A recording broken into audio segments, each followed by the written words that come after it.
जीवात्मा भगवत रूप असला तरीही अग्नीपासून विलग होणाऱ्या ठिणग्या या अग्नीच असल्या तरी कालांतराने विजतातच.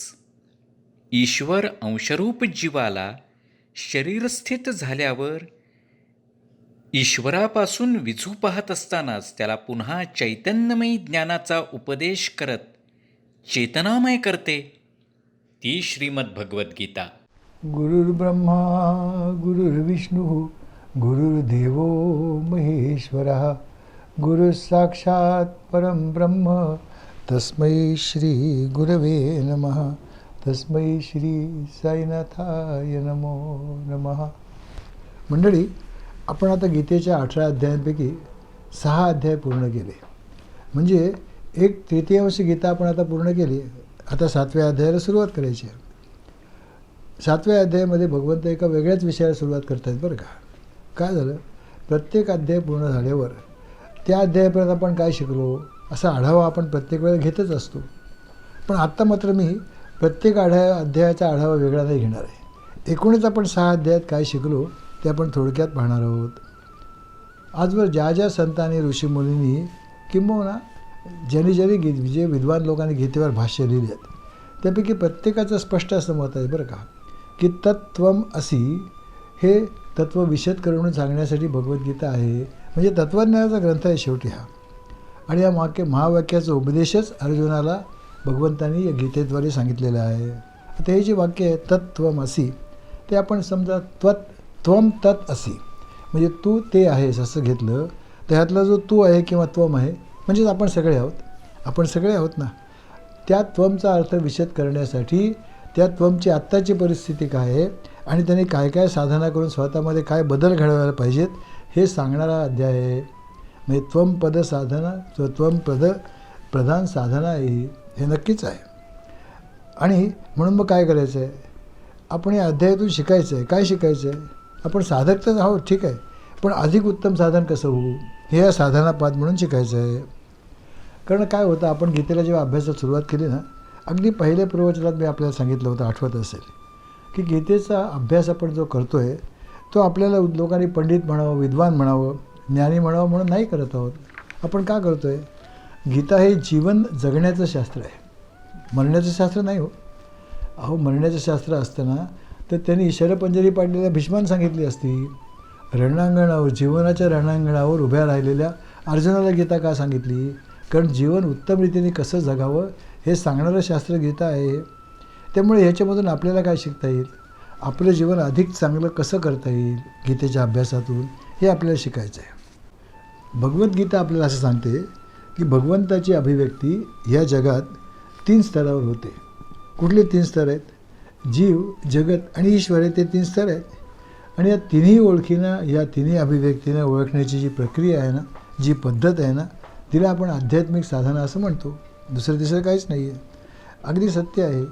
त्यामुळे काय होतं, आपला उद्धार कसा करावा, जीवन सुधारायचा प्रयत्न कसा करावा, त्यासाठी काय साधना कराव्या, त्या कशा कराव्या, त्याची सुरुवात कशी करावी हे समजून घेणं आणि तसं प्रत्यक्ष प्रयत्न करणे आवश्यक आहे ना. त्याशिवाय कसा उद्धार होईल. आता जर कशाची सुरुवात करायची असेल तर कुठून करावी लागते हो, जिथे आपण आहोत तिथून ना. जिथे आहोत तिथून करावी लागते. आज आपण काय मानतो, आज आपण स्वतःला केवळ शरीरच मानतो आणि आपला सगळा व्यवहारसुद्धा तसाच असतो, हे माझं, हे तुझं असाच असतो की नाही. मग साधनेची सुरुवात करायची म्हणजे काय करायचं, शरीरापासून करायची, शरीराचा अभ्यास करायचा. आता शरीराचा अभ्यास तर 2 प्रकारे करता येतो. एक तर शरीरशास्त्राच्या दृष्टीने अभ्यास करता येतो की शरीराच्या रचनेचा अभ्यास येतो की शरीराची रचना कशी आहे, त्यात अस्थी किती आहेत, हाडं किती आहेत, स्नायू किती आहेत, आपल्या शरीरात मज्जासंस्था किती आहेत, रक्त किती आहे, रक्ताचे प्रकार किती आहेत वगैरे वगैरे. आता तोच अभ्यास मेडिकल सायन्समध्ये केला जातो ना, तो वेगळा. आध्यात्मिक साधनेतल्या शरीराचा अभ्यास म्हणजे काय असतं की हे शरीर कसं बनलं, कुठून आलं ते. पहिली गोष्ट म्हणजे मी म्हणजे शरीर आहे का जीव आहे. कारण आपल्यामध्ये 2 स्पष्ट दिसतात भाग. एक पंचमहाभूतांचं बनलेलं शरीर, पृथ्वी, आप, तेज, वायू एकत्र करून बनलेलं शरीर, एक शरीर दिसतं. पण हे शरीर कसं आहे, हे शरीर पूर्णपणे जड आहे हो, इनर्ट आहे, हालचाल नाही करू शकत. जोपर्यंत त्याच्यामध्ये चेतना प्रवेश करत नाही तोपर्यंत ते हालचाल नाही करू शकत. दुसऱ्या कुठल्या तरी शक्तीने त्याला चालना द्यावी लागते आणि तरच ते हालचाल करतं. ही दुसरी तिसरी शक्ती आहे म्हणजे जीव आहे ना. म्हणजे मग जीव हा चेतन आहे, शरीर आहे, जड आहे. त्यामुळे अभ्यास करायचं म्हटलं तर मग मी शरीर आहे का, अभ्यास करायला लागेल. आणि शरीर नसलं तर मी जीव आहे, मग त्या जीवाचं रूप काय आहे वगैरे वगैरे, स्वरूप काय आहे इत्यादी. आता पंचमहाभूत तर जड आहेत की नाही, त्यामुळे शरीर जड आहे, सरळच आहे. आता जडत्व हे कशाचं लक्षण आहे? तमोगुणाचं लक्षण आहे. म्हणजे शरीर हे मुळतः तमोगुणी आहे. त्यामुळे त्याला या तमोगुणापासून बाहेर कसं काढायचं, तिथून आपल्या साधनेची सुरुवात होईल, अगदी स्पष्ट आहे. म्हणजे मग पहिल्यांदा तमोगुणातून बाहेर यायला पाहिजे. तमोगुणातून बाहेर येण्यासाठी भगवंतांनी पहिल्यांदा कर्मसिद्धांत सांगितला. कर्मसिद्धांत काय सांगितलं भगवंतांनी? की प्रत्येकाने आपलं कर्तव्य कर्म केलंच पाहिजे.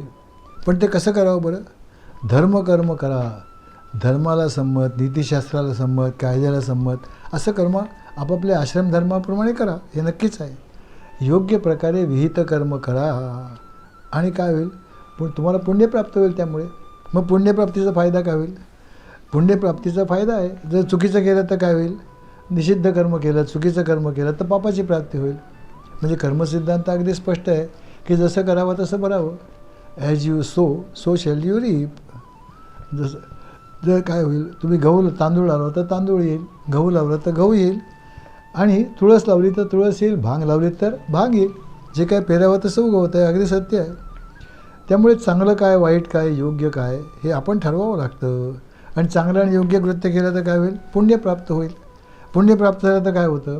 पृथ्वीवरचं जीवन तर सुखी जाईलच, पण त्यानंतर स्वर्गाची प्राप्ती होईल. आणि स्वर्गानंतर मग पुन्हा चांगल्या घरात जन्म मिळेल, सुख उपभोगायला मिळतील. हे खरंच आहे. वाईट कर्म केलं तर पाप लागेल. त्यामुळे जीवनात अनेक कष्ट भोगावे लागतील आणि मृत्यूनंतर नरक आणि तिथली दुःख भोगावी लागतील. पण मंडळी, या कर्मसिद्धांताचा जेव्हा आपण अभ्यास केला ना, तेव्हा असं शिकलो आहे की सुख प्राप्त होईल वगैरे हा जो विचार आहे तो केवळ अर्थवाद आहे. हो, दाखवलेलं लालूच आहे, नक्कीच आहे. शुगर कोटेड पील आहे. तुम्ही कर्म केला तर सुख मिळेल वगैरे वगैरे. कारण स्वर्गातली जरी अगदी सुखं असली ना, तरी ते काय होतं, केव्हा तरी पुण्य संपेपर्यंत ती भोगता येतात. पुण्य संपलं की पुन्हा आपलं टक्के टोणपे खाण्यासाठी या मनुष्ययोनीत यावं लागतं. पुन्हा आपलं रोजचं लोकलचं जीवन सुरू, पुन्हा आपलं 1 BHK 2 BHK चालूच होतं आपलं. किंवा त्यापेक्षा कधी कधी कनिष्ठ देहात सुद्धा जावं लागतं ना. हो, असंही होतं की. त्यामुळे काय होईल, आपण आळस सोडावा आणि कर्माला लागावं, कर्म करावं आणि मग सुख घ्यावं, असं तिथे सांगितलं जातं. हा कर्मसिद्धांत सांगण्याचं आणखीन एक कारण आहे बरं का मंडळी. ते देखील भगवंतांनी गीतेतच सांगितलं आहे. आपलं रोजचं जीवन जगत असताना प्रत्येक माणसाला कधी कधी असं वाटतं बरं का, की ही गोष्ट माझ्या बाबतीत का घडली, माझेच गुडघे का दुखतात, इतरांचे का दुखत नाहीत, असं वाटतं. हे खरं आहे. कारण मी तर आत्तापर्यंत चांगली कर्म केली, मला असं का फळ मिळालं, हा प्रत्येकाच्या मनामध्ये येतो बरं का. याची उत्तरं 2-3 प्रकारात देता येतात. मंडळी, आपल्याला एक प्रत्यक्ष घडलेली घटना सांगतो, म्हणजे कसं त्याच्याकडे बघण्याचा दृष्टिकोन असतो बघा. एक आर्थर ॲशे नावाचा एक अमेरिकन माणूस होता. आर्थर ॲशे, तुम्ही कदाचित गुगलमध्ये वगैरे किंवा कुठे त्याचं चरित्र वाचलं असेल त्याचं. हा आर्थर ॲशे टेनिस प्लेयर होता बरं का, एकेकाळचा. आणि मला वाटतं 1975 साली त्यांनी, आपल्याला माहिती आहे विम्बिल्डन हे टेनिसमधलं सगळ्यात हायेस्ट समजलं जातं. त्या विम्बिल्डनमध्ये मेन्स सिंगल टायटलमध्ये त्याने ते जिंकलं 1975 साली. आणि तो पहिलाच बिगर गोरा, हा काळा असलेला माणूस की जो गोरा नव्हता असं जिंकणारा तो पहिलाच माणूस आणि शेवटचा माणूस. आजपर्यंत दुसऱ्या एकाही काळ्या किंवा इतर रंगाच्या माणसाने ते पद जिंकलेलं नाही, सतत गोऱ्या माणसाने जिंकलेलं आहे. आणि ते एका काळ्या माणसाने जिंकल्यामुळे त्याचं फार कौतुक झालं, खूप कौतुक झालं. त्याचा मोठा मान सन्मान झाला अमेरिकेत. त्याच्या अनेक ठिकाणी त्याला त्या अमेरिकेच्या राष्ट्राध्यक्षांनी काही बक्षिसं दिली, काही पदकं दिली वगैरे वगैरे. त्याच्या नावाचं एक स्टेडियमसुद्धा अमेरिकेत आहे. इतकी त्याला प्रसिद्धी मिळाली, अगदी खरं आहे. पण पुढे काय झालं, केव्हा तरी 1983-84 साली ना तो काहीतरी आजारी पडला. आणि तेव्हा ब्लड ट्रान्सफ्युजन करताना चुकून त्याच्या त्याच्या शरीरात काहीतरी रक्त असं गेलं की ज्यामुळे त्याला एड्स झाला. आणि त्या एड्ससाठी तो 5-6 वर्ष झगडत होता, 5-6 वर्ष. आणि शेवटी 93 साली त्याचा मृत्यू झाला त्या एड्समध्येच बरं का. तर त्याच्या आधी थोडे दिवस एका त्याच्या चाहत्याने त्याला पत्र लिहिलं. त्याने त्याला काय लिहिलं, किंवा तुमचं तर सगळं चरित्र मला माहिती आहे, तुमचा इतका सज्जन आणि चांगल्या माणसाला या एड्स एवढा घाणेरडा रोग व्हावा, हा काय परमेश्वराच्या घरचा न्याय आहे का हो? तुम्हाला असं नाही का वाटत की परमेश्वराने काहीतरी अन्याय केला आहे तुमच्यावर, असं त्याला पत्र लिहिलं बरं का. त्याने जे उत्तर लिहिलं ना ते मोठं डोळे उघडणार आहे, ते प्रसिद्ध उत्तर आहे. त्याने काय सांगितलं की ज्या दिवशी मी विम्बल्डन जिंकलं आणि त्या दिवशी मी पदक हातात घेतलं तेव्हा माझ्या मनात असा विचार नाही आला. काय विचार नाही आला की जगामध्ये 830 कोटी माणसं आहेत, ह्यापैकी जवळजवळ 50 लाख माणसं टेनिस खेळतात ना, यापैकी 5-1 लाख माणसं सिरियसली टेनिस खेळतात, त्यापैकी 500 माणसं जागतिक स्तरावर सुद्धा टेनिस खेळतात ना, त्यातली 50 माणसं ग्रँड स्लॅमला येतात, त्यापैकी फक्त 30-40 माणसं विम्बल्डनमध्ये येतात. या 30-40 माणसंसुद्धा सगळी श्रेष्ठच असतात ना, पण त्यांच्यापैकी मला हे पदक मिळालं म्हणजे 830 कोटी माणसांमध्ये भगवंताने मलाच का निवडलं असा विचार त्यावेळेला माझ्या मनात आला नाही पदक स्वीकारताना. मग आत्ता मला असा विचार करायचा अधिकार नाही आहे की आत्ता मला का निवडलं, व्हाय मी, असा आत्ता मला अधिकार नाही आहे. हे झालं एक भाग शिकायचा बरं का. पण याला दुसरं पण एक आहे. काय होतं, आपले सगळे शास्त्रग्रंथ सांगतात हो की जगात जे काही घडतं ना त्या प्रत्येक घटनेमागे काही ना काहीतरी कारण असतं. आता अर्थराशीची जी कथा सांगितली त्यातला अर्थराशी श्रेष्ठ, त्यात शंकाच नाही. असा विचार फार थोडे लोक करतात. पण एक गोष्ट निश्चित आहे ना की कारणाशिवाय काय घडत नाही हो. फिजिक्समध्ये त्याला कॉज अँड इफेक्ट थेअरी असं म्हणतात शास्त्रामध्ये, आणि आपल्या अध्यात्मशास्त्रात काय म्हणतात, कार्यकारण भाव. कार्यकारण भाव म्हणजे काय होतं, एखादी घटना घडते. आता कधी तिचं कारण आपल्याला समजतं, कधी कारण समजत नाही. आपल्याला जर कारण समजलं तर आपण काय म्हणतो की हे त्याचं कारण आहे, आणि जेव्हा आपण त्याचं कारण समजलं नाही तेव्हा काय म्हणतो, नशीब म्हणतो, प्रारब्ध म्हणतो, ग्रहयोग म्हणतो, भगवंताची अवकृपा असं म्हणतो, देवाचा कोप झाला असं म्हणतो, किंवा काहीतरी चमत्कार झाला असं म्हणतो, कारण त्याचं कारण सांगता येत नाही. पण एक लक्षात ठेवलं पाहिजे मंडळी की जे काही जगात घडतं किंवा वैयक्तिक जीवनात घडतं त्या प्रत्येक घटनेमागे काहीतरी कारण असलंच पाहिजे हे निश्चित आहे. हा काही नशिबाचा भाग नाही ना. जे घडलं त्याचा उलगडा करण्यासाठी तर कर्मसिद्धांत आहे ना. कर्मसिद्धांत त्यासाठीच आहे. आणि कर्मसिद्धांत जर मानला नाही ना तर जगात ज्या काही घटना घडतात किंवा आपल्या जीवनात ज्या काही घडतात त्यांचा अर्थ काही सांगताच येणार नाही ना. मग जीवन कसं वाटेल माहिती आहे, गडबडगुंडा वाटेल, लहरी वाटेल की भगवंत लहरी आहे, जशी लहर असेल तर करतो असं वाटेल की नाही. कारण असं दिसतं ना, एखादा माणूस काय होतं, अतिशय श्रीमंत घराण्यात जन्माला येतो, अतिशय, त्याला चांगली बायको मिळते, त्याची मुलंबाळं चांगली निघतात, त्याचं सगळं जीवन अतिशय सुखात जातं, संसार सुखाचा होतो, मुलंबाळं चांगली होतात, नाव जगात चांगलं होतं. आणि या सर्वांसाठी त्यांनी काय केलं, काहीही केलं नाही. या उलट असं दिसतं की एखादा माणूस दिवसभर कष्ट करतो, मरत असतो, आणि तरी त्याला विशेष काहीच प्राप्त होत नाही, जेमतेम कसं तरी भागतं, जीवन कष्टात जातं. आता सिद्धांत करा असा असला पाहिजे, आणि आहेच ना, की माणसाने कष्ट करावे आणि जीवनात वर यावं, हे तर खरंच आहे ना. पण याला खूप अपवाद दिसतात तो जीवनामध्ये, याला अपवादच जास्त दिसतात. म्हणजे जे घडतं ते भगवंताची कृपा का अवकृपा म्हणायचं. आणि मंडळी प्रारब्ध नशीब असं काही नसतं, काहीच नसतं. अहो भगवंत तसं काय, एक तर लक्षात घ्या, आणि मी नाही म्हणता, वशिष्ठ ऋषीने म्हटलं आहे बरं का. श्रीरामाने वशिष्ठांना प्रश्न केला होता की प्रारब्ध म्हणजे काय. तेव्हा ते काय म्हणाले होते की श्रीरामा, प्रारब्ध वगैरे काही नसतं रे, तुमच्या मागच्या जन्मातला पुरुषार्थ हे तुमचं आजचं प्रारब्ध असतं, आणि ह्या जन्मात तुम्ही जे काही कर्म कराल तसं तुमच्या पुढच्या जन्मातलं प्रारब्ध ठरणार आहे. हे अगदी खरं आहे.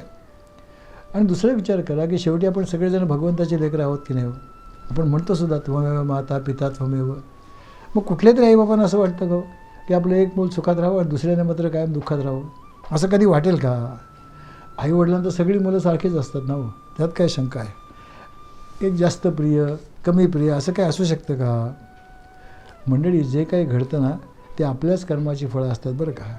काही कर्म ह्या जन्मातले असतात, काही पूर्वीच्या जन्मातले असतात. आता काय असतं, आजची कर्म चांगली आहेत म्हणून आम्हाला सुखी जीवन मिळतं आहे, खरं आहे ना. पण आज जसं काही कर्म करू त्याच्यावर पुढचं जीवन अवलंबून राहील ना. आणि मंडळी मी हा जो सिद्धांत सांगितलं ना त्याचं मोठं उदाहरण आहे बरं का. भारतामधलंच एक उदाहरण सांगतो. स्वर्गीय राजीव गांधी मोठं उदाहरण आहे बघा. सत्ताधारी आणि श्रीमंत घराण्यात जन्म आला. आजोबा तर पंतप्रधान होतेच, पण आई देखील पंतप्रधान होती. अतिशय उच्च शिक्षण मिळालं, सुखी संसारसुद्धा होता ना, त्यात काय शंका आहे. पण राजकारणाचा काही विशेष अनुभव नव्हता हो. साधे पायलट होते अगोदर, राजकारणाचा विशेष काही अनुभव नव्हता. पण दैववशात असं काही घडलं की एका भावाचा त्यांचा मृत्यू झाला. त्यामुळे अचानकपणे एक दिवस सकाळी ते भारताचे पंतप्रधान बनले. असं काय झालं होतं का की प्रथम ग्रामपंचायत, मग जिल्हा परिषद, मग आमदार, मग खासदार, मग मंत्री, असं काहीच नाही. एकदम डायरेक्ट पंतप्रधान बरं का. आता त्यांनी कधी अनुभव घेतला होता या सगळ्याचा, काहीच नाही. या सर्वोच्च जागी बसण्यासाठी काहीच केलं नव्हतं. याच्या उलट बघा ना, अटल बिहारी वाजपेयी. अटल बिहारी वाजपेयींसारखा कार्यकर्ता की ज्यांनी 45 वर्ष मेहनत केली हो, अगदी साध्या स्वयंसेवकापासून असते आणि तरीसुद्धा ते पंतप्रधानाच्या खुर्चीत बसण्यासाठी 40-45 वर्ष लागली एक, आणि पहिल्या वेळेत फक्त 13 दिवस बसता आलं ना, नंतर 5 वर्ष टिकली तर काही प्रश्न नाही. अहो कित्येक लोकांना अशी तपश्चर्या करूनसुद्धा पंतप्रधान होता येत नाही हो, असंही तितकंच खरं आहे. मग ह्याचा उलगडा कोण करू शकेल? फक्त कर्मसिद्धांतच करू शकेल, दुसरं काही सांगता येणार नाही. हे खरंच आहे. कारण शास्त्रग्रंथ अगदी स्पष्टपणे सांगतात की जी कर्तव्य कर्म आहेत ती माणसाने केलीच पाहिजेत, त्यापासून दूर पळणं हे पाप आहे. कर्मात यश अपयश येणं हा प्रारब्धाचा भाग आहे, त्यात काही शंका नाही. पण त्यापासून पळून जाणं मात्र अधःपतन आहे, हे नक्की आहे. आता ह्याच्यात पुढे बराच विचार करावा लागेल, तो आपण अर्थातच पुढच्या प्रवचनात करूया. हरिओम.